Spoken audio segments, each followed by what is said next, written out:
ತುಮಕೂರಿನ ಡಾಕ್ಟರ್ ಗುಬ್ಬಿ ವೀರಣ್ಣ ಕಲಾಕ್ಷೇತ್ರ ಇನ್ನು ನೆನಪು ಮಾತ್ರ.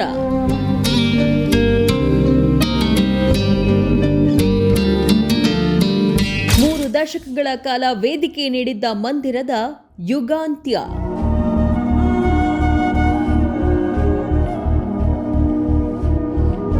ಹಳೆಯ ಕಟ್ಟಡದ ಜಾಗದಲ್ಲಿ ನಿರ್ಮಾಣವಾಗಲಿದೆ ಸುಸಜ್ಜಿತ ಹೊಸ ಕಟ್ಟಡ.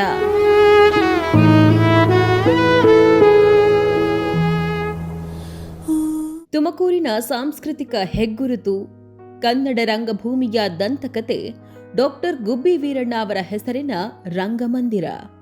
3 ದಶಕಗಳ ಕಾಲ ಸಾವಿರಾರು ನಾಟಕ, ಸಾಹಿತ್ಯ, ಸಾಂಸ್ಕೃತಿಕ ಕಾರ್ಯಕ್ರಮಗಳಿಗೆ ಸಾಕ್ಷಿಯಾಗಿರುವ ಈ ಕಟ್ಟಡ ಈಗ ಶಿಥಿಲಾವಸ್ಥೆಗೆ ತಲುಪಿದೆ. ಇದೇ ಕಾರಣಕ್ಕೆ ಹಳೆಯ ಕಟ್ಟಡವನ್ನ ತೆರವುಗೊಳಿಸಿ ಅತ್ಯಾಧುನಿಕ ಸೌಲಭ್ಯದೊಂದಿಗೆ ಹೊಸ ರಂಗಮಂದಿರ ನಿರ್ಮಿಸಲು ಜಿಲ್ಲಾಡಳಿತ ಸಿದ್ಧತೆ ಆರಂಭಿಸಿದೆ. ಡಿಸಿಎಂ ಡಾಕ್ಟರ್ ಜಿ ಪರಮೇಶ್ವರ್ ಸೂಚನೆ ಮೇರೆಗೆ ಪಿಡಬ್ಲ್ಯೂಡಿ ಅಂದಾಜು ಪಟ್ಟಿ ಸಿದ್ಧಪಡಿಸಿದ್ದು 10 ಕೋಟಿ ಅನುದಾನವೂ ಮೀಸಲಾಗಿದೆ.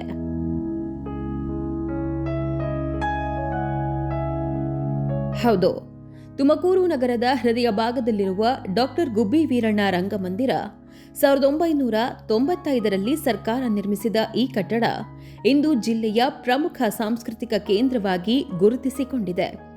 ಆದರೆ 3 ದಶಕಗಳ ಬಳಕೆಯ ಬಳಿಕ ಕಟ್ಟಡ ಶಿಥಿಲಾವಸ್ಥೆಗೆ ತಲುಪಿದ್ದು, ಛಾವಣಿ ಸೋರುವುದು, ಗೋಡೆಗಳಲ್ಲಿ ಬಿರುಕು ಕಾಣಿಸಿಕೊಳ್ಳುವುದು, ಧ್ವನಿ ವ್ಯವಸ್ಥೆ ಹಳೆಯದಾಗಿರುವುದು ಸೇರಿದಂತೆ ಹಲವು ಸಮಸ್ಯೆಗಳು ಎದುರಾಗಿವೆ. ಹೀಗಾಗಿ ಸಂಪೂರ್ಣ ಮರುನಿರ್ಮಾಣವೇ ಸೂಕ್ತ ಎಂಬ ಅಭಿಪ್ರಾಯಕ್ಕೆ ಸರ್ಕಾರ ಬಂದಿದೆ. ಉಪಮುಖ್ಯಮಂತ್ರಿ ಡಾಕ್ಟರ್ ಜಿ ಪರಮೇಶ್ವರ್ ಅವರ ನಿರ್ದೇಶನದ ಮೇರೆಗೆ ಜಿಲ್ಲಾಡಳಿತ ಹೊಸ ರಂಗಮಂದಿರ ನಿರ್ಮಾಣದ ಪ್ರಕ್ರಿಯೆ ಆರಂಭಿಸಿದೆ.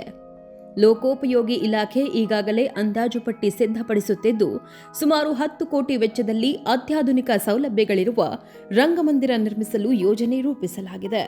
ಈ ಅನುದಾನದಲ್ಲಿ ರಾಜ್ಯ ಸರ್ಕಾರದ ವಿಶೇಷ ನೆರವು, ಎಚ್ಎಎಲ್ನ ಸಿಎಸ್ಆರ್ ನಿಧಿ ಹಾಗೂ ವಿವಿಧ ಯೋಜನೆಗಳ ಅನುದಾನವೂ ಸೇರಿದೆ. ಆದರೆ ಇದರ ಜೊತೆಗೆ ಕಲಾವಿದರಿಗೆ ಒಂದು ಕಲಾಕ್ಷೇತ್ರ ಹೇಗಿರಬೇಕು, ಅದು ಏನೆಲ್ಲ ಸೌಲಭ್ಯ ಹೊಂದಿರಬೇಕು ಎನ್ನುವುದು ತಿಳಿದಿರುತ್ತದೆ. ಹೀಗಾಗಿ ಈ ಕಲಾಕ್ಷೇತ್ರದ ನಿರ್ಮಾಣ ಸಮಿತಿಯಲ್ಲಿ ಕಲಾವಿದರಿಗೆ ಅವಕಾಶ ನೀಡಬೇಕು, ಜೊತೆಗೆ ಅವರ ಸಲಹೆಯನ್ನು ಪರಿಗಣಿಸಬೇಕು ಎನ್ನುವುದು ಹವ್ಯಾಸಿ ರಂಗಭೂಮಿ ಕಲಾವಿದರಾದ ಯೋಗಾನಂದ ಕುಮಾರ್ ಅವರ ಒತ್ತಾಯ. ಬಹಳ ವರ್ಷದಿಂದ ನಾವು 2-3 ವರ್ಷದಿಂದಲೂ ಒಂದು ಒಳ್ಳೆ ನೂತನವಾದಂಥ ಕಲಾಮಂದಿರ ಆಗಬೇಕು ಅಂತ ನಮ್ಮೆಲ್ಲರ ಆಸೆ ಆಗಿತ್ತು. ಹಾಗಾಗಿ ಈಗ ಒಂದು ಆಗ್ತಾ ಇರತಕ್ಕಂಥದ್ದು ಬಹಳ ಖುಷಿ ಇದೆ. ಅದ್ರ ಜೊತೆಯಾಗಿ ಅದನ್ನ ಏನು ಇವತ್ತು ನಮ್ಮೆಲ್ಲರ ಆಸೆ ಇತ್ತು ಕರ್ನಾಟಕದಲ್ಲೇ, ಏಕೆಂದರೆ ಇದು ತುಮಕೂರು ಪೌರಾಣಿಕ ರಂಗಭೂಮಿಗೆ ತವರು. ಹಾಗಾಗಿ ಈ ಒಂದು ಕಲಾಕ್ಷೇತ್ರ ಕರ್ನಾಟಕದಲ್ಲೇ ಈ ಅತ್ಯುನ್ನತ, ಏಕೆಂದರೆ ಇವತ್ತು ನಾವು 10 ವರ್ಷರಿಗೆ ಹೋಗ್ತಾಯಿದ್ವಿ. ಹಾಗಾಗಿ ಎಲ್ಲವನ್ನು ಎಲ್ಲನೂ ಹೊಂದಿರತಕ್ಕಂತಹ ಇವನ್ ಟೆಕ್ನಾಲಜಿ ಆಗಿರ್ಬೋದು, ಸೌಂಡ್ಸ್ ಆಗಿರ್ಬೋದು, ಅದು ಮ್ಯೂಸಿಕ್ ಆಗಿರ್ಬೋದು, ಎಲ್ಲವನ್ನೂ ಸಹ ಸ್ಟೇಜ್ ಆಗಿರ್ಬೋದು, ಏನಿವತ್ತು ಕರ್ನಾಟಕದಲ್ಲಿ ಇರ್ತಕ್ಕಂತಹ ಕಲಾಮಂದಿರಿಗೆ ಎಲ್ಲದಕ್ಕಿಂತಲೂ ಉನ್ನತವಾದ ಕಲಾಮಂದಿರ ಆಗಬೇಕು ಅಂತಕ್ಕಂಥದ್ದೇ ನಮ್ಮೆಲ್ಲರ ಆಸೆ. ಹಾಗಾಗಿ ಆ ಕಲಾಮಂದಿರವನ್ನು ನಾವು ಎಲ್ಲರೂ ಸಹ ಆ್ಯಕ್ಚುಲಿ ನಾವು ಬಹಳ ಗೌರವಿಸ್ತೀವಿ. ಅದು ನಮ್ಮ ಸರಸ್ವತಿ ಇದ್ದಂಗೆ. ನಾವಂತೂ ಆ ಕಲೆಯನ್ನು ಆರಾಧಿಸ್ತೀವಿ, ಅನುಭವಿಸ್ತೀವಿ. ಎಲ್ಲರೂ ಸಹ ಇವತ್ತು ನಮ್ಮ ರಂಗಭೂಮಿಗೆ ನಾವು ಗೌರವವನ್ನು ಕೊಡ್ತೀವಿ. ಆದರೆ ಆ ರಂಗಭೂಮಿ ಮುಂದಿನ ದಿನಗಳಲ್ಲಿ ಉತ್ತಮ ಒಳ್ಳೆಯ ರಂಗಭೂಮಿ ಆಗಬೇಕು.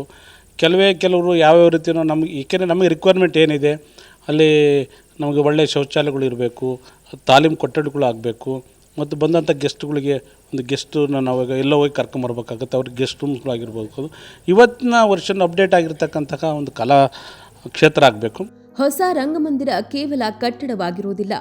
ಇಂದಿನ ತಂತ್ರಜ್ಞಾನಕ್ಕೆ ಅನುಗುಣವಾಗಿ ಅತ್ಯುತ್ತಮ ಧ್ವನಿ ವ್ಯವಸ್ಥೆ, ಆಧುನಿಕ ಬೆಳಕು ವ್ಯವಸ್ಥೆ, ಆರಾಮದಾಯಕ ಆಸನಗಳು, ಕಲಾವಿದರಿಗೆ ಪ್ರತ್ಯೇಕ ಕೊಠಡಿಗಳು, ಮಿನಿ ಸಭಾಂಗಣ, ಡಾರ್ಮಿಟರಿ, ವಿಶಾಲ ಪಾರ್ಕಿಂಗ್ ಹಾಗೂ ಆಕರ್ಷಕ ವಿನ್ಯಾಸದೊಂದಿಗೆ ನಿರ್ಮಾಣವಾಗಲಿದೆ. ರಂಗಭೂಮಿ ಕಲಾವಿದರು, ಸಾಹಿತ್ಯ ಆಸಕ್ತರು ಮತ್ತು ನಾಗರಿಕರು ಈ ಯೋಜನೆಯನ್ನ ಸ್ವಾಗತಿಸಿದ್ದಾರೆ.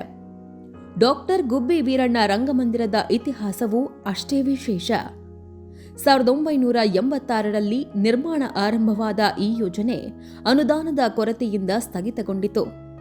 ಆಗ ವರನಟ ಡಾಕ್ಟರ್ ರಾಜ್ಕುಮಾರ್ ಅವರು ತುಮಕೂರಿನಲ್ಲಿ ಸಂಗೀತ ಕಾರ್ಯಕ್ರಮ ನಡೆಸಿ ಸಂಗ್ರಹವಾದ ಲಕ್ಷಾಂತರ ರೂಪಾಯಿ ದೇಣಿಗೆಯನ್ನ ರಂಗಮಂದಿರ ನಿರ್ಮಾಣಕ್ಕೆ ನೀಡಿದರು. ನಂತರ ಸುಮಾರು 86 ಲಕ್ಷ ವೆಚ್ಚದಲ್ಲಿ ಕಟ್ಟಡ ನಿರ್ಮಾಣಗೊಂಡು 1995ರಲ್ಲಿ ಸಾರ್ವಜನಿಕ ಸೇವೆಗೆ ಲಭ್ಯವಾಯಿತು. ಅಂದಿನಿಂದ ಈ ರಂಗಮಂದಿರ ಸಾವಿರಾರು ನಾಟಕಗಳು, ಸಾಹಿತ್ಯ ಸಮ್ಮೇಳನಗಳು, ಸಾಂಸ್ಕೃತಿಕ ಕಾರ್ಯಕ್ರಮಗಳಿಗೆ ಸಾಕ್ಷಿಯಾಗಿದೆ.